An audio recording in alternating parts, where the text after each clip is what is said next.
Je vais vous faire une confidence. Tu peux me raconter tout ce que tu voudras. C'est merveilleux d'entendre parler comme ça. Et, vous avez fait comment pour entrer dans le cinéma? C'est quoi? C'est intime? C'est privé? C'est personnel? Écoute, laisse-moi parler tout de même. On est du verbe naître, on est des comédiens. Au cinéma, c'est comme ça et pas autrement. Un fauteuil pour deux sur Séance Radio. Un fauteuil pour deux taille XXL pour ce mercredi, puisque j'ai le plaisir de recevoir l'équipe du film Vaurien. Avec nous, le réalisateur Mehdi Senoussi, bonjour. Bonjour Betty. Les actrices Karina Testa et Jeanne Ruff, bonjour les filles. Bonjour Betty. Et Steve Tran, toujours présent. Salut toi, ça fait longtemps. Je suis ravie de vous recevoir. C'est un grand jour aujourd'hui, puisque en ce mercredi, Vaurien est enfin dans les salles. En octobre 2016, vous étiez, deux d'entre vous, présents déjà ici pour nous présenter ce projet en tournage. Et ça y est, c'est dans les salles. Comment vous vous sentez? Bien, confirme. Ouais, Mehdi, c'est bien. Ouais. Serein. Serein. Ah, il était temps, quoi. Ouais. Alors il y a eu ce bébé, parce que c'est un bébé quand même, il a fait le tour de la France dans les avant-premières. Comment ça s'est passé dans les avant-premières? Il y a des souvenirs qui vous ont touché plus que d'autres? Steve? Moi, c'est à la rencontre du public, c'était vraiment très très bien, vraiment. Moi, ce que j'aimais, c'était de voir les gens à la fin, à l'issue de la projection, et de voir à quel point les gens étaient encore dedans. Voilà, ils étaient tous très, très fragiles. En émotion. En émotion, en plein dedans. C'est ce qui vous a marqué le plus? Ouais. Et puis, vous voyez, à Lyon aussi, on a eu beaucoup comme à Paris d'ailleurs, on a eu beaucoup voilà, il y a eu beaucoup de rires, tout ça. Les salles étaient vraiment dedans et ça, c'était cool aussi. Racontez-nous un petit peu comment vous êtes arrivée sur le film de Mehdi. Alors Karina? Mehdi m'a contacté. En me proposant le rôle directement. Ça a été très simple et en même temps c'était assez surprenant, parce que d'habitude ça peut être des processus très longs et pénibles de casting, de choses comme ça, et là Mehdi est venu avec son envie et ça m'a totalement déjà touchée. C'est assez rare pour être signifié, et voilà, il m'a proposé le scénario et j'ai adoré l'histoire et les comédiens qu'il avait choisis, et voilà, j'avais envie de faire partie de l'aventure. Donc c'était oui direct? Direct. Mehdi, pourquoi Karina? Pour plein vous de l'avez raisons. rencontré Je avant? Non, je suivais son parcours, j'ai aimé pas mal de films où elle jouait dedans, sa prestation, son charme, tout ça, donc c'était vraiment important qu'elle joue dedans. Merci. Jeanne Ruff, alors moi j'ai rencontré Mehdi il y a 4 ans déjà, donc c'était en 2014. Je jouais dans une pièce au théâtre de Poche qui s'appelait Chère Elena avec Myriam Boyer, et Mehdi était venu voir la pièce pour voir Myriam, parce qu'à l'époque il lui avait proposé de jouer dans Vaurien, et en fait après la représentation Mehdi m'a appelé, a demandé mon contact du coup à Myriam, et voilà, elle m'a proposé de faire partie de l'aventure de Vaurien. Voilà, et finalement Myriam Boyer a pas pu faire le film en plus, parce que le film a mis beaucoup de temps du coup à se tourner, il y a eu d'autres histoires. Ah bah oui, octobre 2016 à aujourd'hui, ouais. Ça fait un petit moment. Mais on est là et on est tous là. Et du coup, et du coup, quand on s'est rencontrés, le film devait peut-être se tourner dans l'année, puis en fait ça a été aussi repoussé, on l'a tourné 2 ans après. Mais dès que j'ai lu le scénario aussi, j'ai trouvé ça très touchant, cette histoire et l'histoire de Mehdi à travers ce film aussi. C'était quelque chose que j'avais envie de défendre et d'accompagner. Steve? Moi, j'ai rencontré Mehdi sur Tinder. J'étais sûr, j'attendais, on l'attendait. Mektoub.com. Le premier chinois musulman que j'ai vu de... oui. Non. C'était surprenant pour moi. Vous êtes rencontrés par une appli, non? Non, pas du tout. Je dis ça parce que je touche à mon téléphone, c'est que j'attends ton numéro depuis 2 ans. Mehdi m'a appelé, voilà, par l'intermédiaire d'un ami à lui, il me semble. Je crois que je vous ai tous appelés, personne m'a appelé. Ouais, je l'ai eu au téléphone. Il m'a dit: allô, salut, c'est Mehdi. Tu veux jouer dans mon film, ça s'appelle Vaurien. Voilà. Et donc voilà, j'ai accepté parce qu'il m'a envoyé le scénario, bien évidemment. Et j'ai suivi le processus dès le départ, un peu comme Jeanne. Voilà. Et j'ai beaucoup aimé le scénario et je me suis rendu compte que j'avais fait beaucoup de comédie en fait. Et j'avais envie de faire autre chose. Donc du coup, voilà, j'ai accepté par rapport au scénario et l'opportunité de pouvoir jouer autre chose, quoi. Tout le monde a accepté grâce à votre énergie, Mehdi. C'est de toutes les... Parce qu'on vous a suivi en tournage, on était là. Donc vous êtes venu en octobre 2016 pour nous parler de ce projet. Et ensuite, premier jour de tournage, on vous a tous eu les uns les autres avec tous les corps de métier pour suivre le tournage du film Vaurien. Mais tout le monde parlait que d'une seule chose, c'est de votre énergie. Oui, donc tu vas me tutoyer, Betty, comme d'habitude. On va pas bluffer à la radio. On va rester naturel. On va essayer. Oui, je pense que c'est l'énergie peut-être qui en sortait du projet, de l'équipe que j'ai aussi autour de moi. Et puis, bien évidemment, l'écriture du scénario qui a quand même joué une place importante dans le choix justement de l'équipe, des comédiens et des techniciens. Alors quand tu étais venu présenter le film, on pouvait pas dire beaucoup de choses puisque c'était en préparation. Ça y est, on peut le dire. Qui s'attaque au pitch ? Allez. Moi, je m'y attaquerai pas. Steve, t'es chaud. Allez, Steve. Allez, Steve, t'es chaud. Alors, c'est l'histoire d'un homme qui essaye de s'en sortir comme tout le monde, comme vous, comme moi, qui essaye d'avoir une famille, une maison, un crédit, un chien. Mais malheureusement, l'égalité des chances, c'est juste quelque chose qui se raconte. Voilà. Il y a beaucoup de gens dans leur tour d'ivoire qui ont besoin de descendre, voir ce qui s'y passe. C'est juste l'histoire d'un homme qui est en pleine détresse parce qu'il veut juste réussir sa vie. Surdiplômé. Ce monsieur Redouane Ben Saleh, surdiplômé, et il pète un peu les plombs parce qu'il n'arrive pas à faire sa place dans la société et il se sent mal en tant qu'homme parce qu'il aimerait accomplir plein de choses qu'il n'arrive pas et il se sent incompris et il a besoin d'être entendu et par tout le monde. Voilà. Super Steve, magnifique. Pendant l'écriture, il y a des phrases qui sont venues parce que c'est des choses que tu as vécues. Bien évidemment, des choses que j'ai vécues, des choses qu'on m'a racontées aussi, des personnes que j'ai rencontrées. Et du coup, on a évoqué sur le film, c'est important de le dire parce que au vu de la bande-annonce, on peut croire le contraire, mais on attaque et en tout cas, on transpose à l'image toutes les formes de discrimination et pas que celle au faciès. Donc c'est pas qu'un problème d'arabe ou de noir, mais plein d'autres choses, hein, des surdiplômés qui trouvent pas de travail, etc., etc. Et du coup, on voulait vraiment, à travers ce Pôle emploi, évoquer un peu tout ça, quoi. Voilà, et pas rester vraiment que sur un problème de faciès.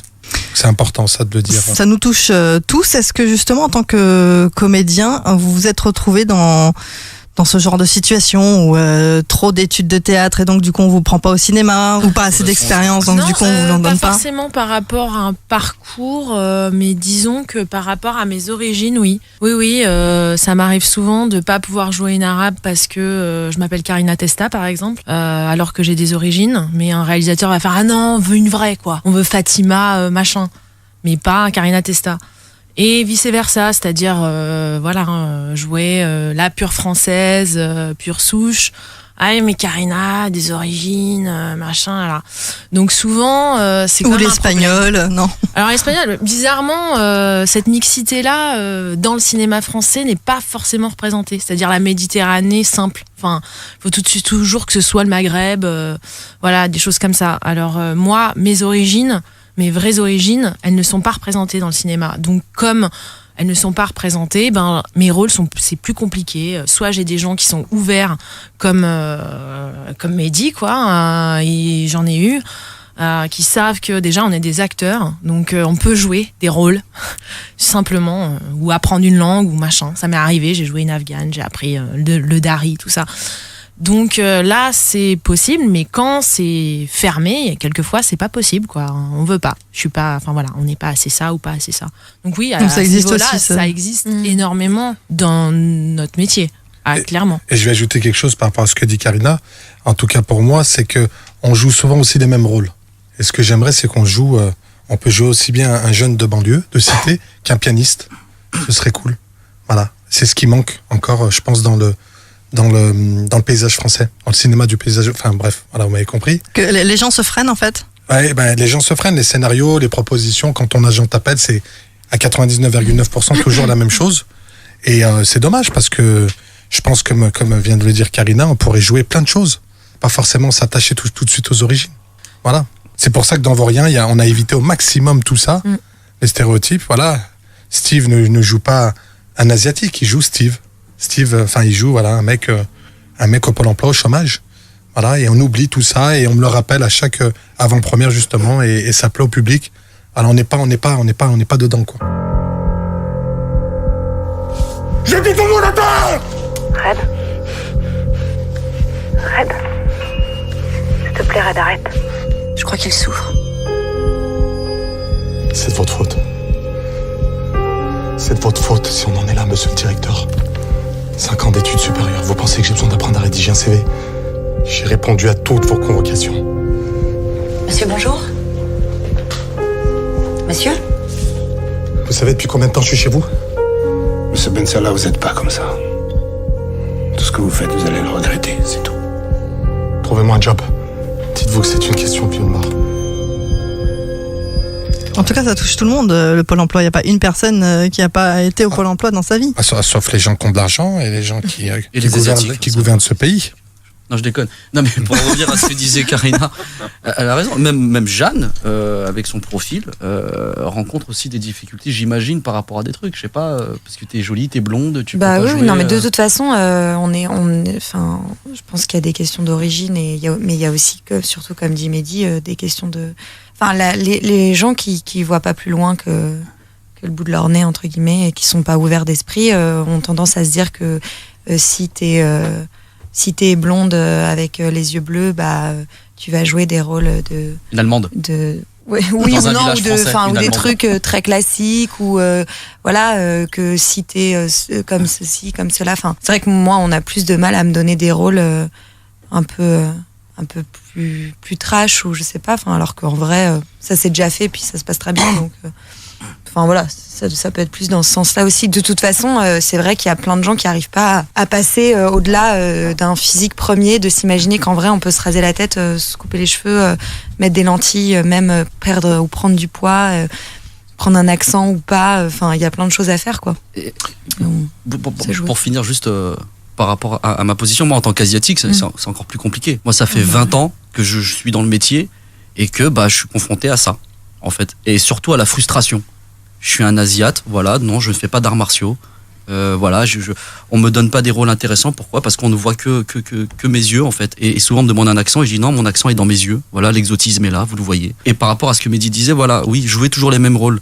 Mais les Asiatiques, contrairement aux cousins maghrébins et noirs, en fait, Mehdi et les autres peuvent remplir leur frigo avec des rôles qui ne les intéressent pas et qu'ils n'aiment pas.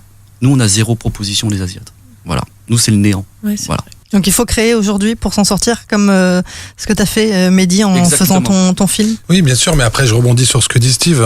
Pour mon histoire personnelle, moi j'ai jamais pu faire mes heures intermittent du spectacle. Pourtant ça fait plus de 13 ans. Parce que justement, j'ai refusé pas mal de choses qui m'intéressaient pas et qui me donnaient pas envie, quoi. Et donc, et ces rôles-là, moi je dis pas, là je tourne bientôt un rôle d'un jeune caïd. Donc ça me plaît, le scénario est bien écrit, mais voilà, il faut qu'en contrepartie, on puisse jouer aussi des choses comme Vaurien, où on est des Français lambda avec une histoire d'amour, une histoire tout simple, quoi, c'est tout.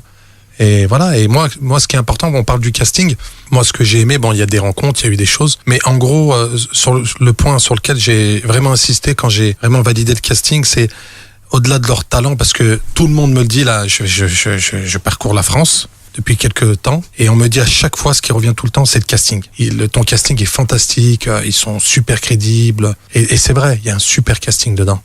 Et je pense qu'il y a aussi leur côté naturel, voilà. Ils sont dans une simplicité, c'était vraiment à leur portée, donc ça se voit, et du coup c'est super, quoi. Et il y a beaucoup de monde, hein. Là vous êtes 3, mais vous êtes beaucoup plus que 3. Il y a Romane Boringer, il y a Lizzie Brocheret, il y a Pascal Elbé, il y a Francis Renaud, il y a Jean-Michel Fett, il y a Mariam Kaba, Moussa Maskri, Annie Mercier, il y a aussi Nassim Sihamed qu'on avait reçu, Mathilde Lebrequier, Bruno Henry, il y a vraiment Carlo Brandt. Ouais, et il y a vraiment un gros Phoenix casting. Brossard. Tout le monde a dit oui, aussi bien des jeunes acteurs, puisque vous faites partie de la jeune génération, que des confirmés. Tu les as regardés jeunes et tu t'es arrêté à Jeanne. Non, je suis en catégorie mais jeune. confirmés. Et après confirmés. Non, confirmés, ils sont plus confirmés que moi, mais rassure-moi, sur l'âge. On est d'accord. Regardez, jeune. Tout le monde est jeune.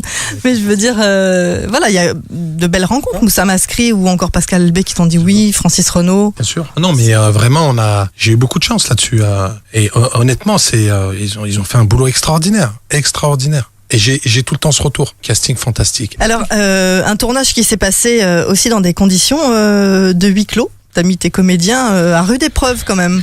Parce qu'on vous a suivi donc dans le tournage et chacun disait on m'a pas changé de chemise, j'étais par terre, on va pas tout raconter parce que les gens, il faut qu'ils aillent découvrir le film. Le huis clos est arrivé naturellement. Manque de moyens. Et du coup, on a travaillé dans ces conditions. Mais c'était très compliqué pour eux parce que rester 8-9 heures par terre comme ça à attendre souvent, parce que dans le métier du cinéma, les acteurs, ils attendent quand même le temps de placer tout le matériel, la louche et tout ça. Mais ils ont été fantastiques. L'ambiance a été extraordinaire et c'est ce qui porte un réalisateur sur un premier film. Alors, Mehdi réalisateur, mais Mehdi aussi acteur surtout. Alors, comment on gère les deux casquettes en plein milieu d'un tournage ? Alors, parce qu'on a un super casting avec des professionnels. Oui, mais même. Le premier rôle, c'était pas prévu, vraiment. D'accord. À la base, il y avait quelqu'un d'autre de prévu. Non, il y avait plusieurs personnes et vraiment sur la fin, on avait quelqu'un. Sauf que à chaque fois, on déplaçait le tournage, pardon. Et à un moment donné, je commençais à plus avoir confiance en personne au niveau hormis le casting. Je parle pas du casting et des techniciens qui ont validé le fait de travailler avec moi. Mais voilà, donc on a pris une décision avec les producteurs et les co-scénaristes. Étant donné que je connaissais bien le personnage, voilà, je me suis lancé. Après, est-ce que c'est une bonne chose ? Je vous cache pas que sur le prochain, je resterai derrière la caméra parce que j'ai envie d'apprécier. Le problème, c'est que j'ai apprécié l'ambiance, mais j'ai pas apprécié la direction d'acteur. Je l'ai apprécié aussi, mais voilà, prendre son temps sur certains plans, recommencer certaines choses. Et sur ce film-là, on pouvait pas. 14 jours de tournage, des plans séquences, caméra portée, caméra épaule, tout ça. Donc j'ai pas eu le temps de profiter de certains plans, de faire plus de choses avec les comédiens, pousser un petit peu parce que aussi voilà, je jouais, donc c'est un peu ambigu de temps en temps, donc c'est pas quelque chose que je vais reproduire tout de suite en tout cas. Je vais jouer pour les autres et mes films à moi, je resterai derrière. En tout cas, Vaurien, moi j'ai ressenti beaucoup d'espoir dans ce film. Il y a beaucoup d'énergie, de positivité. Alors on peut pas tout raconter, bien évidemment. Il y a ce côté dramatique, hein, où on se retrouve on se sent d'ailleurs avec eux, avec tous ces otages quelque part. Spoil. Non, spoil. T'inquiète pas, je lui tiens la main. Je serre fort quand elle part en cacahuète. Non, je spoil pas, voyons. Sur le personnage justement de Jeanne, je trouve que Jeanne est l'optimiste je sais pas si c'était un choix ou si tu l'as amené vers ça, mais c'est ce que j'ai ressenti quand j'ai revu encore le film, donc à l'avant-première. Moi, quand j'ai rencontré Jeanne, elle jouait un personnage totalement différent de ce que moi je voulais qu'elle joue sur Vaurien. Et du coup, c'est pour ça que je rebondis sur ce qu'elle disait tout à l'heure. Jeanne peut jouer justement pas mal de choses et pas la belle gentille. Et il y avait quelque chose de très humain, une chaleur sur son visage qu'elle portait. Du coup, je lui ai demandé de jouer, en tout cas d'interpréter, un personnage qui a de l'empathie. Le personnage de Jeanne, c'est Bac plus 5, mais je travaille au fast-food. Mais malgré tout, elle croit en l'humain, quoi. Mais tout le monde finalement croit quelque part en l'humain. Au fur et à mesure du film, et on va pas raconter, mais moi j'ai été scotchée. La force de Vaurien, c'est que même si on l'a vu une fois, on le revoit encore une deuxième fois et on rentre dedans. On s'identifie à chacun des personnages. Bravo. Il y a tellement de choses à dire sur ce film, et c'est sûr. La société française est représentée. Je veux parler à Max, à la radio, en direct. Je veux que tout le monde sache. Monsieur le commissaire. Il y a quelque chose dans le regard qui montre une certaine humanité. Qu'est-ce que vous faites ? Rien du tout, monsieur Martin. Je viens juste pointer, c'est tout. Mariam Kaba, elle a une phrase que je ne dirai pas, que les gens vont découvrir.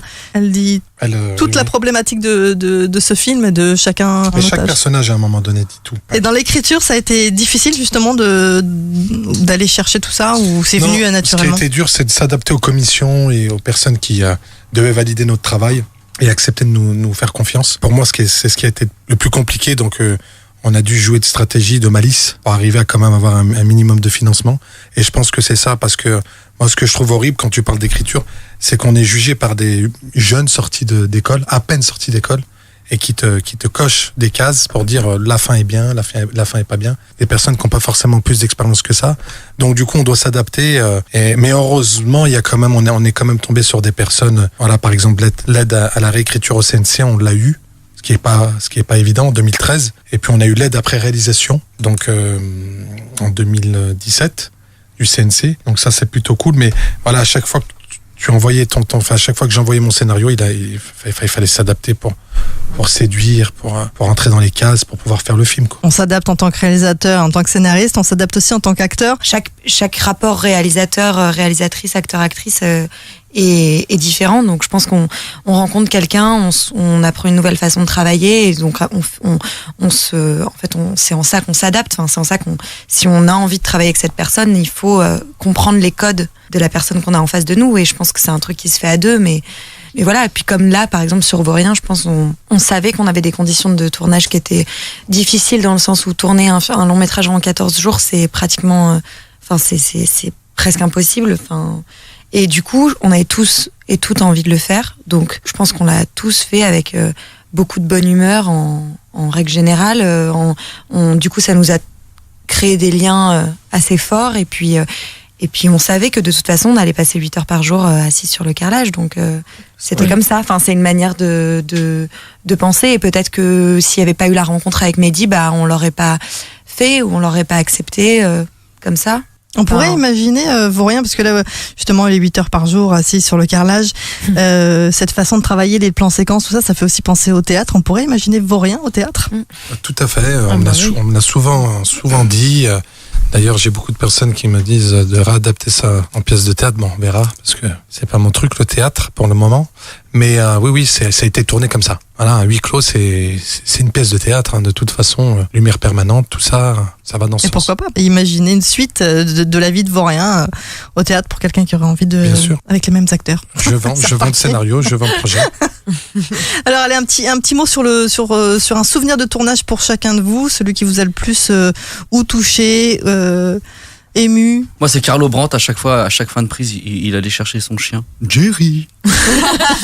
Jerry, mon petit chien, il est là. Oui, c'est donc des anecdotes. C'est juste tournage. ça, moi. Hors tournage. Attends, c'est hors tournage. Mais il est énorme, Carlo, aussi, dans son rôle. Extraordinaire, Carlo. Déjà, Brandt. Carlo Phoenix, est tout le monde. juste énorme. Un grand monsieur. Ouais, grand monsieur, c'est vrai. Non, mais moi, j'ai été marquée par Nassim qui était venu taper à ma porte à 4h du matin à mon hôtel. Si tu veux qu'on commence à balancer. Bah non, je dors. Effectivement. Voilà ma grande anecdote, mais plutôt hors tournage. Le reste, c'était qu'une anecdote. C'était tellement un tunnel de travail et effectivement, en tout cas, pour en revenir à s'adapter. C'est-à-dire, si t'avais pas envie si t'avais envie d'avoir ton confort d'actrice, fallait pas y aller, quoi. Donc, c'est l'expérience en soi, quoi. C'est tout ensemble, tout le temps. Et puis, voilà, essayer que tout se passe bien et au mieux, parce qu'effectivement, Mehdi doit gérer la réal et en même temps un rôle aussi important. Et donc les 15 jours étaient une anecdote, quoi. D'accord, tout seul, c'était le souvenir. Elle m'a enlevé ce que j'allais répondre. Donc moi j'ai répondu. Voilà. D'accord. Je vais pas parler d'anecdotes hors tournage parce que là, Oui, non, on là, va trop partir. ça va être trop loin. C'était un super tournage avec beaucoup d'ambiance. C'est bien, au moins la pression relâchée après, de ce que je comprends, de ce que vous dites, c'est que la pression. En vrai, moi j'ai passé 15 jours assez incroyables où j'ai rencontré des gens formidables, où on s'est liés d'amitié. C'est des gens que je suis toujours contente de revoir après. Donc il y a eu une amitié qui s'est créée sur le plateau, enfin une complicité sur le plateau, en dehors. Enfin, c'est vrai que c'était comme quelque chose qui avait une continuité. On était en huis clos toute la journée, le soir on se retrouvait tous. Mehdi, même si Karina a donné Je vais ta en donner réponse, est-ce que quand Alors. même toi, avec toute la pression que tu as eue sur les épaules et d'être là, d'être sur le tournage, d'avoir tous les comédiens que tu as réussi à avoir qui sont à fond dans l'histoire, il n'y a pas eu un moment où la pression elle a relâché, où tu as lâché des larmes, où tu as lâché... Oui, tous les jours, mais j'ai une petite anecdote en tant que comédien. Mon premier plan, quand tu arrives avec un gros casting comme ça, avec quand même des comédiens qui ont un gros CV et qui ont joué depuis pas mal d'années, et que là tu es réalisateur, bon ça va, tu vois, réalisateur, tu peux... T'as un positionnement quand même avec le comédien, voilà, il y a quand même quelque chose, si on l'a validé en amont, donc c'est bon, ça passe. Mais alors en plus le réalisateur il va jouer, donc là tu arrives, il y avait tous les comédiens dans le Pôle emploi, dans l'agence Pôle emploi, parce qu'on n'a pas le droit de dire Pôle emploi. Et là je tourne ma première scène, mon premier plan, et je me dis putain, j'espère que je vais pas me louper, parce que sinon ils vont dire le mec il veut tout faire, il est ridicule, tout ça. Et moi ce que j'ai aimé c'est que justement tout de suite, eux aussi, de leur côté, m'ont mis en confiance. Et ça, c'était super. J'ai senti tout de suite une confiance dès le départ. Et du coup, ça m'a aidé pour finir dans de bonnes conditions et voilà, être au mieux pour finir le film. Festival d'Angoulême, vous pensiez y aller quand même? C'est beau, hein? Ouais, c'était une super nouvelle parce que c'était pas prévu au dernier moment. Et pour le coup, Dominique Messner a vraiment bien joué le jeu. D'ailleurs, je le remercie en direct. Et puis, on a été super bien accueillis par le festival et c'était vraiment une super aventure, une super expérience que j'ai vécue d'ailleurs avec Steve Tran et Carlo Brandt. Carlo Brandt, eh oui. Un petit mot sur cette affiche. L'affiche, ça, c'est justement, c'est quelque chose que je voulais dès le départ, un truc comme ça. On pouvait pas mettre tout le casting, malheureusement, sur l'affiche, parce sinon, on n'avait que des portraits et c'était pas possible. Et on voulait pas forcément quelque chose sur moi, parce que bon, voilà, pas quelqu'un qui vend des tickets pour l'instant. Mais voilà, on trouvait ça intéressant d'avoir ce preneur d'otage de dos avec une peluche et une arme, et lui au milieu. Et il faut venir voir le film pour comprendre. Oui, et la lumière devant lui. La lumière de l'espoir ou pas. Il va falloir aller découvrir ce film Vaurien. Une dernière petite question pour chacun de vous. Pourquoi il faut aller voir Vaurien? Allez. Karina Testa en premier, elle se lance là, elle est bien. Allez, Karina Testa. Parce que c'est un film qui va parler à tous. C'est un film incroyablement actuel. Je pense qu'on en ressort bouleversé et donc faut aller le voir. Steve, pour ça. Eh bien, écoutez, Vaurien, c'est un thriller social qui parle de la France d'aujourd'hui et des maux que chacun de nous vivons en ce moment. Et c'est une lueur d'espoir et c'est l'opportunité de voir vraiment la vraie France dans un film. Et c'est un film pas fait avec beaucoup d'euros, mais avec des héros. Ah, j'adore sa phrase. Ouais. Super, Steve. Je vous en prie. Ah non, mais qu'est-ce que je peux rajouter maintenant? Je voulais dire la même chose. Déjà, c'est un très beau film, et puis c'est vrai que c'est un film qui... C'est rare, je pense, de voir au cinéma des rôles avec autant de diversité. Je trouve que c'est un film qui parle de gens simples et des problèmes en fait de tout le monde, et de comment est-ce qu'on peut en fait craquer dans une société qui est violente. Et peut-être aussi comment s'en sortir si on se serre les coudes. Et comment on peut s'en sortir exactement, comment l'union peut faire la force dans ces moments-là. Mehdi, c'est obligé cette phrase. Mais oui, mais je la connais, je l'attends. Je la connais, attends, mais je vais... Vaurien, c'est pas qu'un film. C'est un message de tolérance et plein d'autres choses. Et il faut venir voir le film, parce que je pense que tous les spectateurs qui l'ont déjà vu ont été surpris par le résultat. Je ne parle pas forcément de la qualité, je parle de ce qu'on a voulu faire passer. Ça, c'est important. Et bien évidemment, ma phrase, c'est petit film, grand message. Et puis, grandes personnes aussi qui vous ont accompagné, comme la personne aussi qui est dans le studio, sur le fauteuil avec nous. Nathalie, on t'embrasse, Nathalie. Nathalie. Merci pour tout, Nathalie, attachée de presse qui... extraordinaire. Bon boulot, elle se bat. Elle se bat. Et merci Betty. Mais non, mais merci à vous de nous avoir fait confiance. Oui. On fête nos noces de carton. Franchement, Betty, tu nous as suivis depuis le début sur le tournage et puis jusqu'à aujourd'hui. Et là, on attend le prochain et j'espère que parce que ça valait le coup. C'est cool. Merci beaucoup et à bientôt sur Séance Radio. Merci. Quitte à prendre des risques, autant braquer une banque.